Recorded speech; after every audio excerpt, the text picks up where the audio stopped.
వాళ్ళందరికీ welcome to my channel.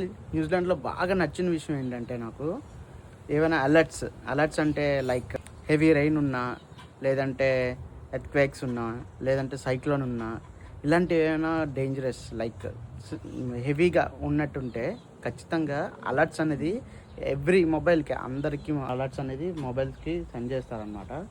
So ఇలాగా alert అనేది ఇలా వస్తుంది. సో వాళ్ళు ఏం చెప్తారంటే అలర్ట్లో హెవీ రైన్ ఉంది, స్ట్రోమ్స్ ఉన్నాయి, సో మీరు ఫుడ్ ఐటమ్స్ కానీ మెడికేషన్స్ కానీ ఇలాంటివి ఏమైనా ఉంటే మాత్రం ఇంపార్టెంట్వి ముందుగా కొని పెట్టుకోండి. ఇన్ కేస్ ఏవైనా హెవీగా ఉంటే దొరకవు కాబట్టి, అన్ని క్లోజ్లో ఉంటాయి కాబట్టి కొని తెచ్చుకొని పెట్టుకోండి అని చెప్పేసి చెప్తారనమాట. నాకు ఈ విషయం నచ్చుతుంది. న్యూజిలాండ్లో ఇలాగా ప్రతి వాళ్ళకి మొబైల్స్కి అలర్ట్ చేస్తారు. So like, share, subscribe to my channel, follow for more. సరే మరి బాయ్, ఉంటా.